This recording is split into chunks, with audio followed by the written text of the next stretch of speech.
Judy Zelina. This is the Millcreek Government Channel. For the last 25 years, Erie Dawn has been supporting women and their children as they find their way to self-sufficiency. By connecting women with the resources they need to succeed, they have watched hundreds of local families shine a light on their own paths and rise to their fullest potential. Joining us today to talk about new and changing programs is Maureen Dunn, Erie Dawn's Executive Director. Maureen, it's so good to have you back on the program again. Thank you, Judy. Always happy to be here. I was kind of excited to hear that you are celebrating 25 years of service in the Erie community, correct? Yes, exactly. 25 years. It started off as a vision to meet a need from the three religious orders. What needs were they looking to meet when this first started? They were finding that there were women that were coming out of shelters or coming out of placements, or just phone calls that they would get with single moms that were either coming out of abusive situations and really had no place to live. Some of them were working and they had the ability to move forward with their lives, but they needed the support. And really, at the end of the day, if you don't have a safe place to live, to bring your children, how can you concentrate on anything else? So the first was housing, and where we were and are, continue to be different, is that ours is not a residential kind of program, that our women live in scattered sites. We work with local landlords, get the women into their apartment, and then just really wrap them in every kind of service that they need, and then all the connections that they need in the community, be it jobs or whatever, to really, we're that support network that they just don't have. There is a need for that, but now tell us a little bit of history of Erie Dawn, how it exactly started and who spearheaded this whole program. Certainly, it was really the first shared ministry of the three religious orders of sisters, Sisters of St. Joseph, Sisters of Mercy, and the Benedictine Sisters of Erie. And they were seeing in their ministries the need for this. And so they kind of came together and literally 25 years ago put this together, Erie Dawn, and it's just been moving forward ever since. But again, it was really the vision and the passion of the religious orders, and they've been supporting us and been a part of this now for 25 years. Maureen, what kind of situations would bring a woman into your program? Well, we have women with or without children in our program that can range in age from 19 to their late 60s. And some people are coming out of domestic violence. Some people found out that they were in abusive situations. Some people are coming from recovery. And we're kind of that next stage before self-sufficiency. As I said earlier, they don't need to be in a shelter situation anymore or in kind of a housing residential, but they really need to be on their own. And sometimes it's a woman later in life that's going through a divorce, finds out that she has no safety net of family or friends, and wants to kind of rebuild her life, but needs the security of the people that are there to support her. So every situation, I mean, yes, there are trends and there are similarities, but really every case that comes to us is really its own individual situation, and that's what we do. We kind of do an intake, find out where they're at with their life, what are their goals, and then how can we, from where they're at, move them forward and then put them on the path to self-sufficiency and keep moving forward. Maureen, how do these women find out about Erie Dawn? That's a good question. Nowadays, people are very savvy with, going on Facebook, going on the website and searching. But I would say that the vast majority are referrals from other agencies that know what we do, counselors that are out there, shelter, so we're very good with networking with other agencies so that they understand who we are and what we do and how we can help. These right now have been some crazy times with the pandemic. Oh, for sure. How has COVID impacted your programs and Erie Dawn in general? Well, the good news is, as I said, we have standalone apartments. So when the women are there, they're safe and they're kind of distanced from other people. The hard thing is, though, that so many of the single moms that they were at jobs that were impacted and they were laid off and out of work. So the biggest thing has been, normally with someone we pay a certain percentage of their rent or help them a little bit at a time when they need it, but what we've probably since March have been paying the full rent and utilities for many of the people that have been out of a job since then, and obviously no fault of their own. Correct, right. And now with the kids going back to school, the moms are faced with, what do I do? I can't leave my child home. They're virtual schools, and and we think that's going to be with us for a while yet. So again, that's a challenge that we have too. But we have been very, very fortunate with the outreach of, I call it the generosity of strangers, people that are calling and sending money, and because our needs have been so great in that regard with food and groceries and all of those kinds of things, because so many of the women, as I said, have been out of work. And that would be an awful position to be put in. It to be is, out of yes. work. You've just become self-sufficient.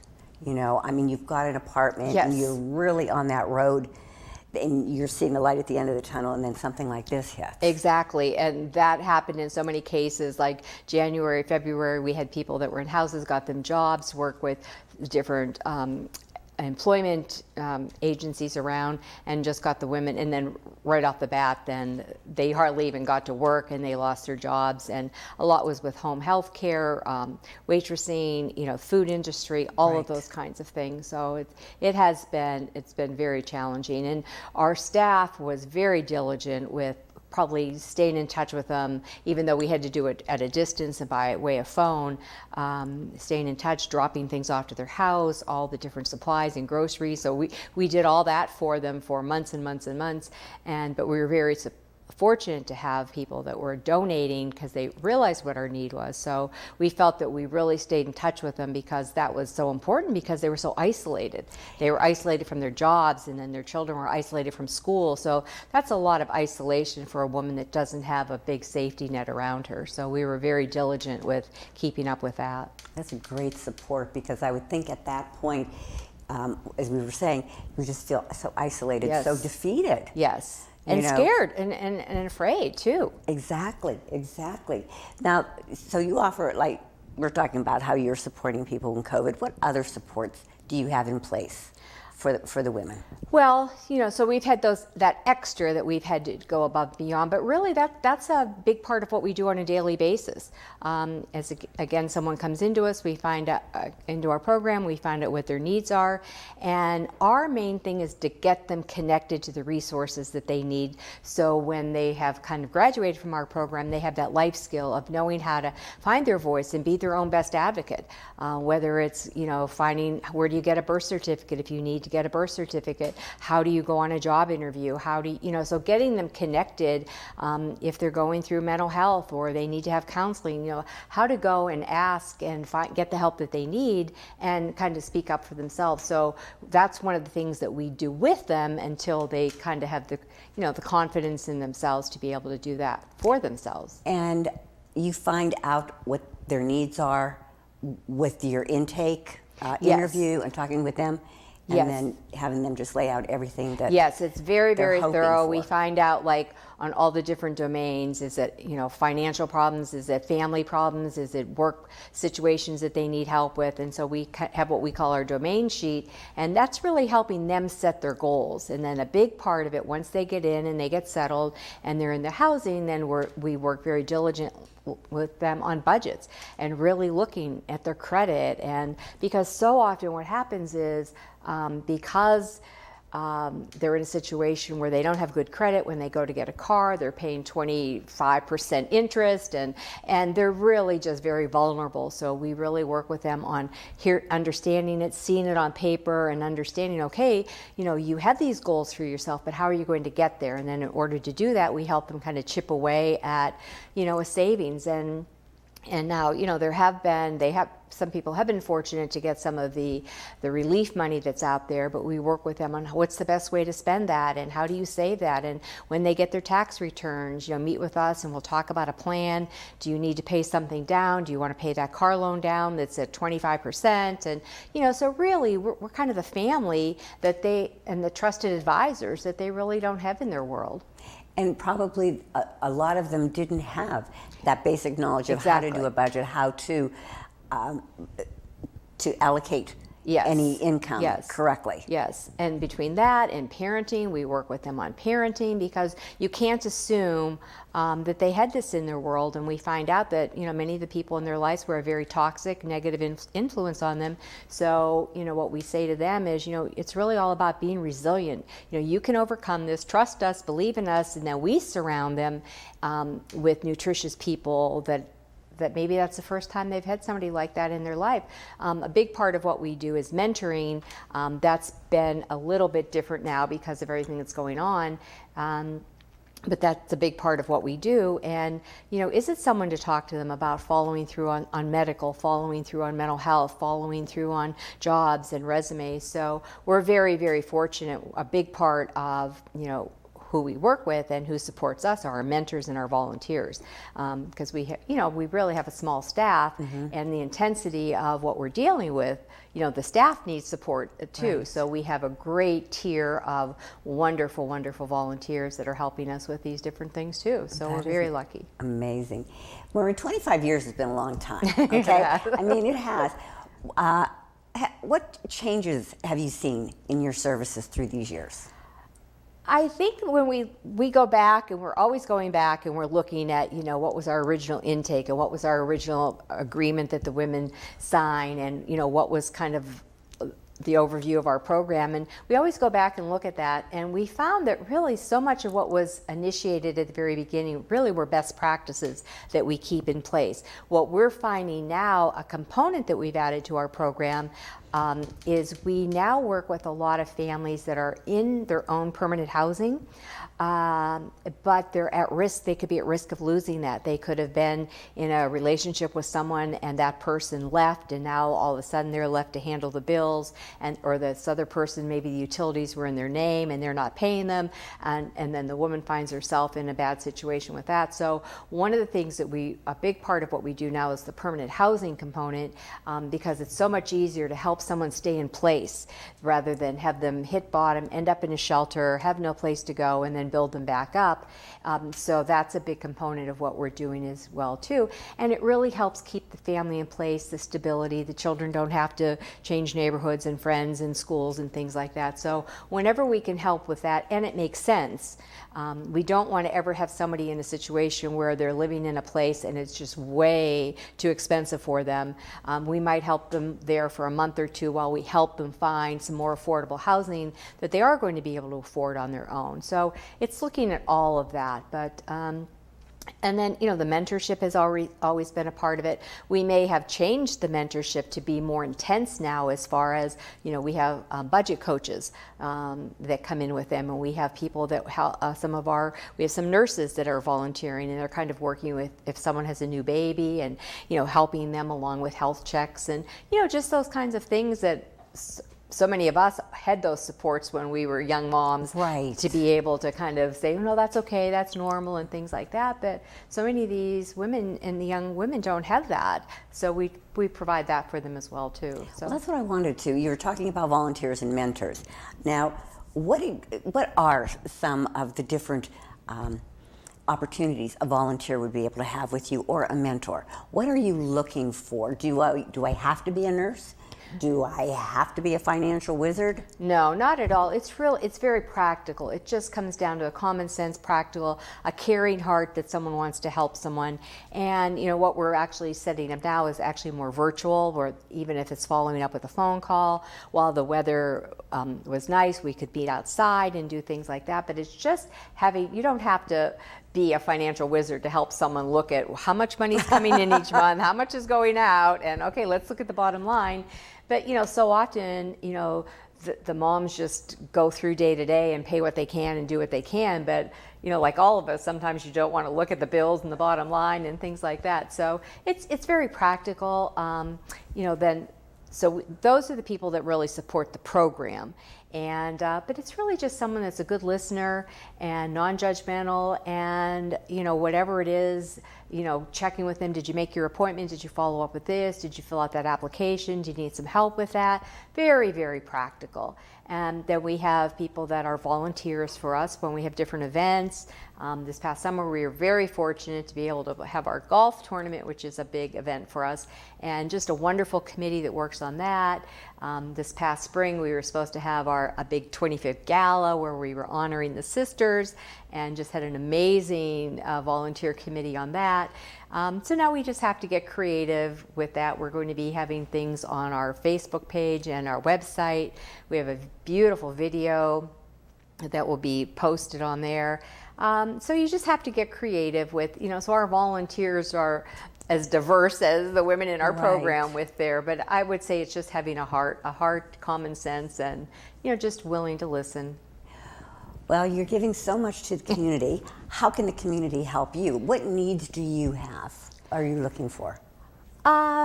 Well, I think what is going to be a great need for us, it's always, the financial support that we give right back to the families. And as I said, we have really been inundated with requests for the rent assistance, utilities, gift cards.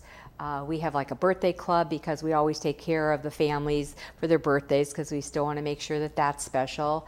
And again, if someone wants to get involved to volunteer or to be a mentor or, and it doesn't even have to be for a long period of time. Even if we have a new person in our program and someone can come on and work with them and stay in touch with them and give them that extra level of support for a few months, even that is a big help to us as well. So I would always say go to our website, eriedawn.org, and then we try to keep things fresh and posted there too. So and also donations of furnishings to help furnish apartments and stuff. Yes, Do you take something I would say that? like small appliances, just because when a woman comes in, we have furnished apartments, so we like to keep them furnished. But as a woman moves on into her own housing, we like to. It's almost like having a shower for them. You really supply them everything they need, and we like to have things for them. And then also when we get calls from people in the community that need something, even if they're not in our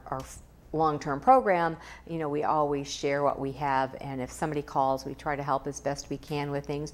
Right now, we've just been really supplying, probably like every couple of weeks, bags with, the hand sanitizer, paper towels, all those kinds of things. Yes. And also, we really did a lot of that in the spring when we were kind of at the height of all this, because the moms couldn't get out to go grocery shopping, or they don't have a car, and and we did a lot of that for them and provided them the food and the household supplies and things like that. So those are ongoing needs. They were just kind of amplified more, in the midst of all this before people were starting to get out again. But those are just ongoing needs that we have all the time. Okay, Maureen, what does success look like for a woman in your program? That's a really good question, because, and again, it goes back to when they come in, we do the intake and we set up an individual plan for them, and we say, okay, you have a job, you want to get a better job, you want to get your GED, so whatever it is, they almost set their own goals, we help them achieve it, and so any movement on that kind of continuum is really success. The ultimate would be that, they move into permanent housing, they have a job, that their kids stay in school.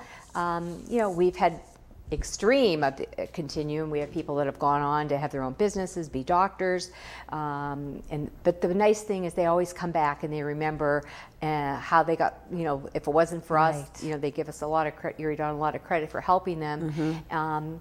So it's really the continuum. If it's somebody that never had a job before, they're on their own now and they're with us and they're able to take care of their families, that's a success.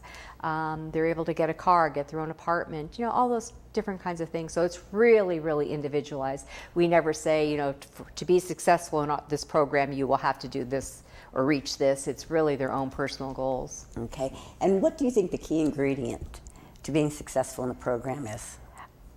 Well, when we look back, and even from the people that were there from day one, and you go back and you look at not necessarily what brought them to us, but what helped them move forward, it really was taking our program that we offered and the supports and the friendship that we offered and really internalizing that and owning it, and then really having the grit to be able to get to the next level and believing in themselves and finding their voice. And it's really resiliency, and we work on that a lot with them too, to be able to be resilient and believe in yourself and move forward. Well, you really do an awful lot. I'm listening to everything, all your programs, and so much success. How are you funded? That's always a good question. Because, it costs money to do what you're doing. It does. And as I said earlier, the requests are, before, when someone would come to the program, they would pay a certain amount of rent. We would subsidize it. Right.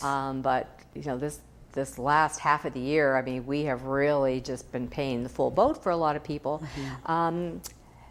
But our fundings are really donations. We are very busy writing grants. We try to take advantage of every grant that's out there that we feel we can apply for.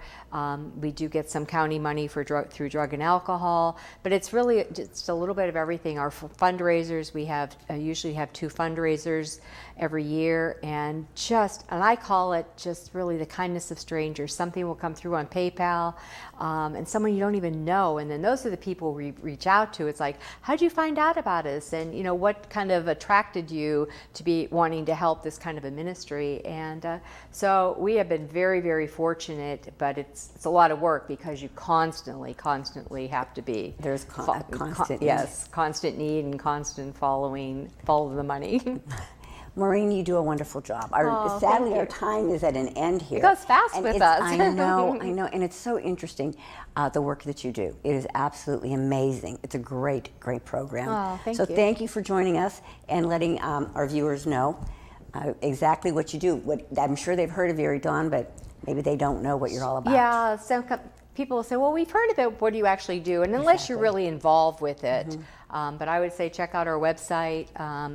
We have some great pictures and stories and successes on there, and that's our contact information is there as well too. Well, thank you so much. Oh, thank you. Always a pleasure.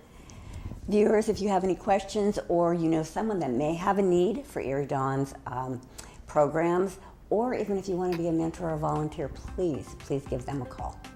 Thank you for tuning into the Millcreek Government Channel, and until next time, have a wonderful day.